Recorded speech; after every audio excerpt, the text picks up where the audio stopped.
નમસ્તે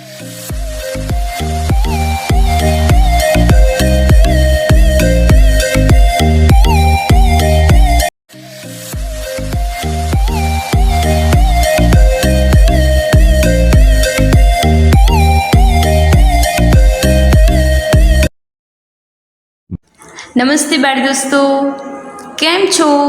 મજામાં? ઓમ શાંતિના ડિજિટલ ક્લાસમાં આપનું સ્વાગત છે.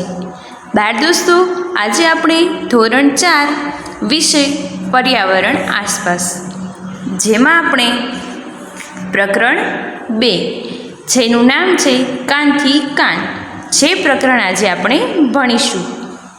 તો બાળ દોસ્તો, તમને પ્રકરણનું નામ જોઈને કદાચ એવું થશે કે કાનથી કાન એટલે તો વળી શું? તો બાળ દોસ્તો, આ પાઠમાં આપણે પ્રસ્તાવના રૂપે વાત કરીએ તો આપણે અલગ અલગ પ્રાણીઓના કાન વિશે વાત કરવામાં આવી છે. કેટલાક પ્રાણીઓ તો કેટલાક પક્ષીઓ જેના કાન હોય છે જે આપણે જોઈ શકીએ છીએ, અને કેટલાક પ્રાણીઓ અને પક્ષીઓ એવા પણ હોય છે કે જેના કાન આપણે જોઈ શકતા નથી. તો તમને એવું થશે કે એ કેવી રીતે સાંભળતા હશે? તમને આવો ખ્યાલ કદાચ તમારા મનમાં આવતો હશે. તો જેના કાન આપણને દેખાતા નથી એની કાનની જગ્યાએ શું હોય છે? છિદ્ર હોય છે. છિદ્ર એટલે કે એક નાનું કાણું હોય છે, જેના દ્વારા એ કાણા દ્વારા પક્ષીઓ અને પ્રાણીઓ જેમના કાન આપણને બહાર જોઈ શકતા નથી એને એવા નાના કાણા હોય છે, એ કાણા દ્વારા સાંભળતા હોય છે. તો બાળ દોસ્તો, આ પાઠમાં આપણે અલગ અલગ પ્રાણીઓના કાન વિશે વાત કરવાની છે, અને જેમના કાન ન હોય એમના નાના છિદ્ર હોય છે. એ છિદ્ર દ્વારા એ નાના કાણા દ્વારા એ સાંભળતા હોય છે. અને કેટલાક પ્રાણીઓ બચ્ચાને જન્મ આપે છે, તો કેટલાક પ્રાણીઓ ઈંડા મૂકે છે, તો કેટલાક પ્રાણીઓને એમના શરીરે વાળ, જેવી રીતે આપણે હાથે પગે રૂંવાટી હોય છે, તો એવી રીતે એમને પણ રૂંવાટી એટલે કે નાના નાના વાર આવેલા હોય છે. તો આ પાઠમાં આપણે કાનથી કાન પ્રાણીઓ અને પક્ષીઓ વિશે માહિતી મેળવી. તો ચલો આપણે પાઠ વિસ્તાર જોઈએ અને સરસ મજાનું સમજીએ. પ્રકરણ 2 કાનથી કાન. મારા કાન કોને મળ્યા? જુઓ બાળ દોસ્તો, તમને અહીંયા એક સરસ મજાનું ચિત્ર આપેલું છે, અને ચિત્ર જોઈને તમને થશે કે જીરાફના કાન હાથીને છે. આ એક રમૂજી ચિત્ર છે. રમૂજી એટલે કે આપણને જોઈને હસવું આવે એવું ચિત્ર છે. તો બાળ દોસ્તો, આ ચિત્રને આપણે પહેલાં ધ્યાનથી જોઈએ કે કોના કાન કોને પાસે છે. તો તમે આ ચિત્રને ધ્યાનથી જુઓ. જોયું બાળ દોસ્તો? સરસ. હવે આપણે જોઈએ નીચે. શું આ પ્રાણીઓ રમૂજી લાગે છે? હા, આપણને આ પ્રાણીઓનું જે ચિત્ર જોયું એ પ્રાણીઓ જોઈને આપણને એ પ્રાણીઓ રમૂજી લાગે છે. કલાકારે પ્રાણીઓના માથા ઉપર કાન ખોટા દોર્યા છે. નીચે આપેલી જગ્યામાં પ્રાણીઓના સાચા કાન કયા પ્રાણી પર છે તે જણાવો. જુઓ બાળ દોસ્તો, આ ચિત્રને આપણે સરસ રીતે ધ્યાનથી જોયું. હવે આપણે આ ચિત્રને ધ્યાનથી જોયા પછી નીચે આપણે લખવાનું છે કે કયા પ્રાણીના કાન કોની પાસે છે. તો જુઓ, તો હાથીના, તમને અહીંયા ઉદાહરણ આપેલું છે કે પ્રાણી હાથીના કાન કોની પાસે છે? તો કે જીરાફ પાસે. જુઓ તમે અહીંયા ચિત્રમાં, હાથીના કાન કોની પાસે છે? જીરાફ પાસે છે, બરોબર. તો હવે જુઓ સસલાના કાન. તો સસલાના કાન કોની પાસે છે? જોઈએ આપણે ચિત્રમાં, તો કે સસલાના કાન કૂતરા પાસે છે, જે તમે અહીંયા જોઈ શકો છો. આ સસલાના કાન કૂતરા પાસે છે. પછી તો કે ઉંદર. તો ઉંદર અહીંયા છે, તો ઉંદરના કાન કોની પાસે છે? તો ઉંદરના કાન અહીંયા તમે જુઓ તો હાથી પાસે છે. નાના નાના હાથીને તો કોઈ આટલા નાના કાન હોય ના હોય ને, તો ઉંદરના કાન એ હાથી પાસે છે. અને જીરાફના કાન કોની પાસે છે? તો જીરાફના કાન સસલા પાસે છે. સસલાના કાન કૂતરા પાસે છે. અને જીરાફના કાન રહ્યા એ સસલા પાસે છે. હવે આપણે આગળ જોઈએ તો કૂતરાના કાન કોની પાસે છે? સરસ, હવે તો તમને બધાને ખબર પડી જઈ. કૂતરાના કાન છે ભેંસ પાસે. એવી જ રીતે આગળ જોઈએ તો ભેંસના કાન કોની પાસે છે? તો કે ભેંસના કાન આ હરણ પાસે છે. અને હરણના કાન આ ઉંદર પાસે છે. બરોબર, તો આવી જ રીતે તમારે આ કોષ્ટક પૂરવાનું છે, જે તમે બધાએ મારી સાથે સાથે પૂર્યું હશે. હવે જુઓ બાળ દોસ્તો, જુદા જુદા પ્રાણીઓને જુદા જુદા પ્રકારના કાન હોય છે, જે આપણે આગળ આ ચિત્રમાં જોયું. નીચે આપેલા પ્રાણીઓમાંથી કયા પ્રાણીઓને કાન તમે જોઈ શકો છો અને કયા પ્રાણીઓના કાન તમે જોઈ શકતા નથી, તેના નીચેના કોષ્ટકમાં લખો. તો અહીંયા તમને કેટલાક પ્રાણીઓના નામ આપેલા છે, જેમ કે હરણ, દેડકો, માછલી, કીડી, કાગડો. આ બધા પ્રાણીઓ છે એ અહીંયા આપેલા છે. એ પ્રાણીઓનું આપણે બે વિભાગમાં વર્ગીકરણ કરવાનું છે. પ્રાણીઓને જેના કાન આપણે જોઈ શકીએ અને પ્રાણીઓ જેના કાન આપણે જોઈ શકતા નથી. આ જે ઉપર તમને પ્રાણીઓના નામ આપેલા છે એ પ્રાણીઓને આપણે બે વિભાગમાં વહેંચવાના છે, જેના કાન આપણે જોઈ શકીએ અને જેના કાન આપણે જોઈ શકતા નથી. તો પહેલું આપણે નામ લઈએ હરણ. તો આપણે આગળ ચિત્રમાં જોયું અને તમને હવે હરણનું નામ જોઈને ખબર પણ પડી ગઈ કે હરણના કાન તો આપણે જોઈ શકીએ છીએ. તો આપણે જોઈ શકીએ છીએ ત્યાં લખો તમે બધા મારી સાથે સાથે. તો ત્યાં આવશે હરણ. હરણના કાન આપણે જોઈ શકીએ છીએ, એટલે પીળા કોષ્ટકમાં હરણ લખો. પછી આગળ આપેલું છે દેડકો. તો દેડકાના કાન આપણે જોઈ શકીએ છીએ? તો કે ના, દેડકાને કાનની જગ્યાએ નાના છિદ્રો હોય છે, એટલે કે કાન હોય છે. દેડકોએ નાના છિદ્ર દ્વારા સાંભળતો હોય છે. તો દેડકો ક્યાં આવશે? તો કે ગુલાબી રંગના કોષ્ટકમાં લખો દેડકો. હવે તમે આગળ જુઓ માછલી. માછલીના કાન તમે જોઈ શકો છો? તો કે ના, માછલીને પણ કાનની જગ્યાએ કાન હોય છે, જે ગુલાબી રંગના કોષ્ટકમાં લખો માછલી. પછી જુઓ કીડી. કીડીના કાન તમે જોયા છે? તો કે ના, તો ક્યાં લખશો? હા, સરસ, હવે તો તમને બધાને ખબર પડી ગઈ. તો કે જેના કાન આપણે જોઈ શકતા નથી એ વિભાગમાં આવશે કીડી. પછી કાગડો. કાગડો પણ એવો છે જેના કાન આપણે જોઈ શકતા નથી, તો કાગડો આવશે ગુલાબી રંગના કોષ્ટકમાં. પછી ભૂંડ. આપણે બધાએ જોયેલું જ હોય છે, જેના કાન પણ આપણે જોઈ શકીએ છીએ, તો પીળા રંગના કોષ્ટકમાં આવશે ભૂંડ. જીરાફ. જીરાફ પણ તમે આગળ ચિત્રમાં જોયું, એના પણ કાન આપણે તો સરસ રીતે જોઈ શકીએ છીએ, તો પીળા રંગના કોષ્ટકમાં આવશે જીરાફ. પછી છે બિલાડી. તો બિલાડી ક્યાં આવશે? હા, સરસ બાળ દોસ્તો, બિલાડી આવશે જેના કાન આપણે જોઈ શકીએ છીએ, એટલે કે પીળા રંગના કોષ્ટકમાં. તો બાળ દોસ્તો, હવે તો તમને ખબર પડી ગઈ હશે કે કયું પ્રાણી એ કયા કોષ્ટકમાં આવે છે, જેનું વર્ગીકરણ જે બાકી રહેલા છે એનું વર્ગીકરણ તમારે જાતે હોમવર્કમાં કરવાનું છે. હવે આપણે આગળ જોઈએ. શું તમે વિચારો છો કે જેના કાન આપણે જોઈ શકતા નથી તેમને ખરેખર કાન નથી હોતા? તો કે ના, એવું તો હોતું નથી. જેમના કાન આપણે જોઈ શકતા નથી એમને કાન તો હોય જ છે, પરંતુ એમના કાન હોતા નથી, પરંતુ કાનની જગ્યાએ શું હોય છે? છિદ્ર, એટલે કે કાણો હોય છે. એ કાણા દ્વારા એ સાંભળે છે, જેમને કાનની જગ્યાએ નાના છિદ્રો આવેલા હોય છે.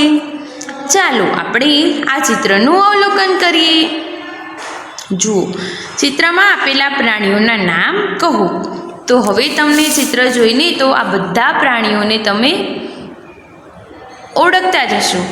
તો પહેલાં છે મરઘી, ચકલી, પોપટ, બતક ને કાગડો. દેડકો આપેલો છે. એના નામ છે ચકલી, પોપટ, કાગડો, દેડકો, મરઘી અને બતક. આ ચિત્રમાં આટલા પ્રાણીઓ આવેલા છે. તમે તેમના કાન જોઈ શકો છો?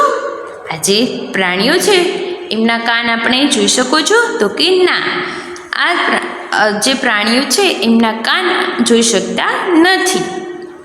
તે બધાને કાન છે, ભલે આપણે જોઈ શકતા નથી. હા, એ વાત સાચી છે. ભલે આપણે એમના કાન જોઈ શકતા નથી, પરંતુ એમને કાન છે. શું છે? એમને છિદ્ર છે, એટલે કે કાણું આવેલું હોય છે. બંને બાજુ કાનની જગ્યાએ એમને નાના કાણા આપેલા હોય છે. હવે જુઓ, બીજા એવા પ્રાણીઓ શોધો જેના કાન આપણે જોઈ શકતા નથી. તેમના નામ લખો. હવે આપણે આગળ જોયું ને એ પ્રાણીઓ સિવાયના પ્રાણીઓના નામ આપણે લખીશું. તો શું આવશે? હવે તમે મને કહો જોઈ, તમે કાન વગરના પ્રાણીઓને જોયેલા છે? હા, જોયેલા જ છે તમે બધાએ. તો ચલો આપણે નામ લખીએ. સાપ, હંસ, બગલો, મકોડો, ગરોળી. આ જે પ્રાણીઓ છે જેના કાન આપણે જોઈ શકતા નથી. હવે જુઓ, વાંચો અને લખો. જેના કાન પંખા જેવા હોય તે પ્રાણી. તો કોના કાન પંખા જેવા હોય છે? સરસ! કોણ? હાથી. હાથીના કાન પંખા જેવા હોય છે. હવે બીજા નંબરનું જુઓ, જેના કાન પર્ણ જેવા હોય તે પ્રાણી. તો પર્ણ એટલે કે પાંદડા જેવા, પાંદડા આકારના એમના કાન હોય. તો એમાં આવશે હરણ, જીરાફ અને સસલું, જેમના કાન પર્ણ જેવા હોય છે. જેના કાન તેમના માથાની ટોચ ઉપર હોય તે પ્રાણી. તો કોની માથાની ટોચ ઉપર હોય છે? તો કે સસલું. સસલાના કાન માથાની ટોચ પર હોય છે, જે આપણે આગળના ચિત્રમાં જોયું. જેના કાન તેમના માથાની બંને બાજુઓ હોય તે પ્રાણી. તો પહેલાં તો માણસ, આપણે માથું છે એની બંને બાજુએ કાન છે. એવી જ રીતે કૂતરો અને વાંદરો, એમને પણ માથાની બંને બાજુ કાન હોય છે. તમે સારી રીતે જાણો છો કે કાન સાંભળવામાં મદદ કરે છે. કેટલાક પ્રાણીઓમાં તમે કાન જોઈ શકો છો, તો કેટલાકમાં જોઈ શકતા નથી. આપણે પક્ષીઓના કાન જોઈ શકતા નથી. પક્ષીઓને માથાની બંને બાજુ નાના કાણા હોય છે. સામાન્ય રીતે કાણા પીછાથી ઢંકાયેલા હોય છે. તે પક્ષીઓને સાંભળવામાં મદદ કરે છે. જુઓ, તમે કેટલાક અલગ અલગ પ્રકારના પક્ષીઓ જોયેલા હશે. હવે તમને થશે કે આ પક્ષીઓને તો કાન હોતા નથી, જેના કાન આપણે જોઈ શકતા નથી, તો એ કેવી રીતે સાંભળતા હશે? તો શું કીધું છે કે એમની માથાની બંને બાજુએ કાણા આવેલા હોય છે, નાનું કાણું હોય છે, અને જે પીછાથી ઢંકાયેલા હોય છે. પક્ષીઓને તો પીછા હોય જ તે, તો એમના કાન એ પીછાથી ઢંકાયેલા હોય છે. જે કાણું હોય છે એ પીછાથી ઢંકાયેલું હોય છે, અને એ સાંભળવામાં મદદ કરે છે. જો તમે ધ્યાનપૂર્વક જુઓ તો ગરોળીના માથા પર નાના કાણા જોઈ શકશો. તે તેના કાન છે. આપણે ઘરમાં ગરોળી હોય છે, એના કાન નથી હોતા, પરંતુ શું હોય છે કે બંને બાજુ એના નાના કાણા આવેલા હોય છે. મગરને પણ આ જ રીતે કાન હોય છે, પરંતુ આપણને તે સરળતાથી જોઈ શકતા નથી. મગરને પણ એમ કે આવી જ રીતે હોય છે, જેવી રીતે ગરોળીને હોય છે, તો આપણે એને સરળતાથી જોઈ શકતા નથી. હવે જુઓ, કોની ચામડી. તમે જાણો છો કે પ્રાણીઓને તેના કાનથી કેવી રીતે ઓળખાય? હવે આપણે પ્રાણીઓને તેમની ચામડીથી ઓળખીએ. અહીંયા તમને કેટલાક પ્રાણીઓ આપેલા છે. જો એ પ્રાણીઓને હવે આપણે એમની ચામડીથી ઓળખીએ. જુઓ, પહેલા નંબરનું જે ચિત્ર આપેલું છે અહીંયા, આ શેનું છે? આ ચિત્ર હરણનું છે.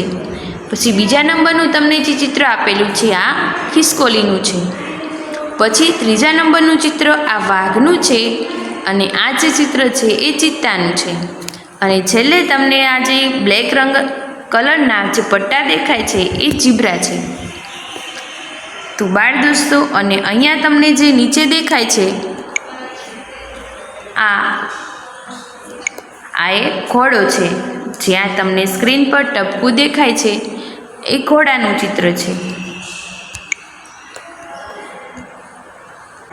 તો અહીંયા શું કીધું છે કે આપણે ચિત્રોને ચામડી જે છે એને ચિત્રો સાથે જોડવાની છે. તો અહીંયા હું તમને જોડીને બતાવું છું. જુઓ બાળ દોસ્તો, સ્ક્રીન પર તમે જોઈ શકો છો કે આપણે પ્રાણીઓને તેમની ચામડી સાથે જોડી દીધા. તો તમે પણ મારી સાથે સાથે તમારી પાઠ્યપુસ્તકમાં પ્રાણીઓને તેમની ચામડી સાથે જોડો. સરસ બાળ દોસ્તો, તમે પણ પ્રાણીઓને ચામડી સાથે જોડી દીધા. જુદા જુદા પ્રકારની ભાત પ્રાણીઓના શરીરની ચામડી પર રહેલા વાળના કારણે છે. તમે ક્યારે કોઈ પ્રાણીઓને વાળ વગર જોયું?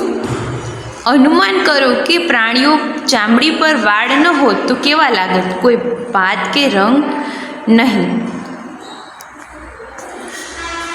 હવે નીચેના આપેલા કોષ્ટકમાં પ્રાણીઓના નામની સામે તેમના દેખાવના આધારે સામે ખાનામાં ખરાની નિશાની કરવાની છે. હવે જુઓ તો તમને પેલા પ્રાણીઓના નામ, કાન દેખાતા હોય, કાન ન દેખાતા હોય, ચામડી પર વાળ હોય અને ચામડી પર પીંછા હોય. તો આપણે અહીંયા શું કરીશું? બકરીને કાન આપણે જોઈ શકીએ છીએ. તો આપણે બકરીને કાન દેખાતા હોય છે, અહીંયા ખરાની નિશાની કરીશું. પછી ચામડી પર વાળ હોય છે.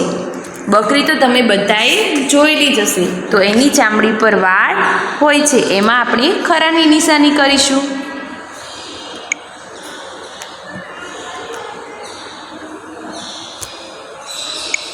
પછી જુઓ, બીજા નંબરના ચિત્રમાં આપેલું છે હાથી. તો હાથીને પણ કાન દેખાતા હોય છે. પછી કાન ન દેખાતા હોય ત્યાં તો એ ખાનું ખાલી રાખીશું. પછી ચામડી પર વાળ હોય છે, ત્યાં પણ આપણે ખરાની નિશાની કરીશું. આ કદાચ ભૂલ ન થાય તો તમે આવી રીતે ડેશ કરી શકો છો. પછી જુઓ ચકલી. તો ચકલીના કાન દેખાય છે તો કે ના? તો અહીંયા ડેશ કરીશું. કાન દેખાતા ન હોય ત્યાં આપણે ખરાની નિશાની કરીશું. ચામડી પર વાળ ન હોય અહીંયા ડેશ, એટલે ખાનું ખાલી રહે તો ભૂલ ન થાય એ માટે. પછી ચામડી પર શું હોય છે? પીંછા હોય છે, તો અહીંયા આપણે ખરાની નિશાની કરીશું. તમારે ડેશ ન કરવું હોય તો તમે ખાલી ખરાની નિશાની કરીને બાકીના ખાના ખાલી પણ રાખી શકો છો. પછી એવી જ રીતે હવે આપણે કબૂતર જોઈએ. તો કાન દેખાતા હોય તો ના દેખાય, અહીંયા ડેશ. કાન દેખાતા નથી તો અહીંયા આપણે ખરાની નિશાની કરીશું. ચામડી પર વાળ ન હોય પણ શું હોય? પીંછા હોય. પછી એવી જ રીતે ઉંદર જોઈએ. તો કાન દેખાતા હોય છે, અહીંયા ડેશ. ચામડી પર વાળ હોય છે અને અહીંયા આપણે કરીશું ડેશ. તો આવી જ રીતે બાળ દોસ્તો, આગળનું જે હવે બાકી રહેલું કોષ્ટક તમારે તમારી જાતે હોમવર્કમાં લખવાનું છે. તમે ગાય ભેંસ માટે કયા ખાનામાં ટીક કર્યું? દૂરથી તમે તેમની ચામડી ઉપર વાળ જોઈ શકો છો.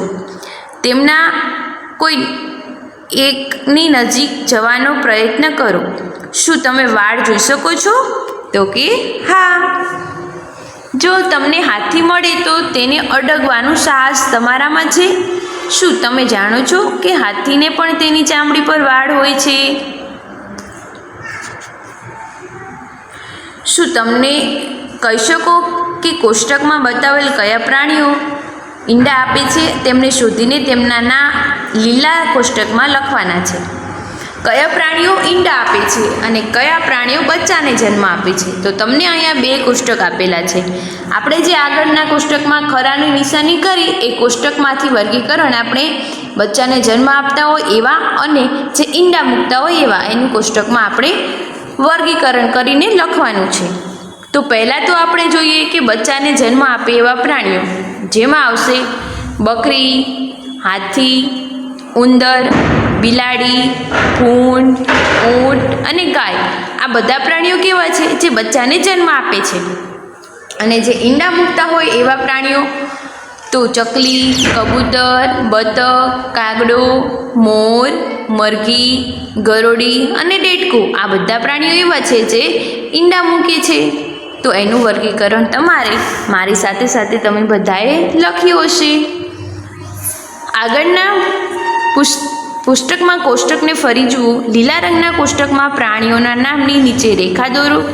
જે પ્રાણીઓના નામ લાલ રંગમાં હોય અને તેની ફરતે ગોળ કરો. તો આ તમારે જોઈને સરસ મજાની રીતે ગોળ કરી દેવાનું. તેથી તમે શું નોંધ કરી? જે પ્રાણીઓના કાન જોઈ શકાય તેમના શરીર પર વાળ છે, આ પ્રાણીઓ બચ્ચાને જન્મ આપે છે. જે પ્રાણીઓને બહારથી બાજુ કાન હોય, તેમના શરીર પર વાળ ન હોય, તે પ્રાણી ઈંડા મૂકે છે. સાચું ને? હવે કાનને બદલે મીંડું, તે મૂકે ઈંડું. તમે તમારા ઘર અથવા શાળાની આસપાસ નાના બચ્ચાવાળા પ્રાણીઓ જોયા છે? તેનું નામ લખો. જો તમે જોયેલા હોય તો લખવાનું. ઉદાહરણ તરીકે હું તમને કહું છું કે હા, બિલાડી અને કૂતરો એ બચ્ચાવાળા પ્રાણી અમે જોયેલું છે. તમે ક્યારે કોઈ પ્રાણી પાળ્યું છે? તમે કયા પાલતુ પ્રાણી વિશે જાણો છો? તો કે હા, હું તમને આ ઉદાહરણ રૂપે સમજાવું છું. પરંતુ અહીંયા તમે જે પ્રાણી પાળ્યું હોય એની વિશે તમારે માહિતી લખવાની છે. તો કે હા, મેં કૂતરાને પાળ્યું છે. ભેંસ, કૂતરો, બિલાડી વગેરે પાલતુ પ્રાણી વિશે હું જાણું છું. તમે જોયેલા કે પાળેલા પ્રાણીઓ વિશે માહિતી મેળવો. તો બાળ દોસ્તો, અહીંયા તમે જે જોયેલા હોય અને તમે જે પાલતુ પ્રાણીને પાળેલા હોય એના વિશે માહિતી લખવાની છે. હું તમને ઉદાહરણ સ્વરૂપે કહું છું. તો તમે કયું પ્રાણી પાળેલું છે? તો કહી શકો કદાચ કે હા, તે કયું પ્રાણી છે? તો કે ગાય છે. તેને કોઈ નામ આપવામાં આવ્યું છે? તે પશુ છે કે પક્ષી? તો કે હા, મેં તેને માણકી નામ આપ્યું છે. તે પશુ છે. આવી રીતે તમે આ જવાબ લખી શકો છો. તેને એ નામ કોણે આપ્યું? તો કે મેં આપ્યું છે. તમારા પપ્પાએ આપ્યું હોય તો લખવાનું, એને મારા પપ્પાએ નામ આપ્યું છે. તેને ખાવામાં શું ગમે છે? તો કે લીલો ઘાસચારો, બાજરી, જુવારના પૂડા. તે દિવસમાં કેટલી વખત ખાવાનું આપવામાં આવે છે? તો જેટલી વખત આવતું હોય, 3 વખત, 4 વખત, એવી રીતે તમારે અહીંયા તમે જવાબ લખી શકો છો. તે ક્યારે સૂવે છે? તે કેટલા સમય માટે સૂવે છે? તો કે બપોરે અને રાત્રે. કેટલા કલાક? તો કે 5 થી 6 કલાક. આ પ્રાણીની સંભાળ રાખવામાં કોઈ ખાસ રીત છે? કેવી રીતે? તો કે હા, ગાય શિયાળા અને ચોમાસામાં છાપરાની નીચે અને ઉનાળામાં ખુલ્લા મેદાનમાં રાખવામાં આવે છે. રહેવાની જગ્યા એની કેવી હોવી જોઈએ? સ્વચ્છ હોવી જોઈએ. આવી રીતે એની સાર સંભાળ રાખવામાં આવે છે. શું તેની ચામડી પર વાળ કે પીંછા છે? તો કે હા, વાળ છે. તમે તેના કાન જોઈ શકો છો? તો કે હા. શું તે બચ્ચું છે કે થોડુંક મોટું કે પછી એકદમ વૃદ્ધ છે? તો કે થોડું મોટું છે. પછી આ પાલતુ પ્રાણી ઈંડા આપે છે કે બચ્ચાને જન્મ આપે છે? તો કે બચ્ચાને જન્મ આપે છે. તેને બચ્ચા છે કેટલા? તો કે હા, એક બચ્ચું છે. તે પ્રાણીનું ચિત્ર દોરો અને રંગ પૂરો અને તમારી પસંદગીનું નામ આપો. તો અહીંયા તમારે એ પ્રાણીનું ચિત્ર દોરવાનું છે, એમાં રંગ પૂરવાના છે અને તમારી પસંદગીનું નામ એ પ્રાણીને આપવાનું છે. તો બાળ દોસ્તો, મજા આવીને આ પાઠ ભણવાની? સરસ મજાની આપણને અલગ અલગ પ્રાણીઓના કાન વિશે માહિતી મળી. એની ચામડી, એના કાન, કોણ ઈંડા આપે, કોણ બચ્ચાને જન્મ આપે, આવી સરસ મજાની આ પાઠ ભણવાની તમને બધાને ખૂબ મજા આવી હશે. તો બાળ દોસ્તો, અહીંયા આપણું સરસ મજાનું ચેપ્ટર પ્રકરણ 2 કાનથી કાન જે પૂર્ણ થાય છે. હવે આપણે જ્યારે મળીએ ત્યારે એક નવા પ્રકરણની શરૂઆત કરીશું. Thank you.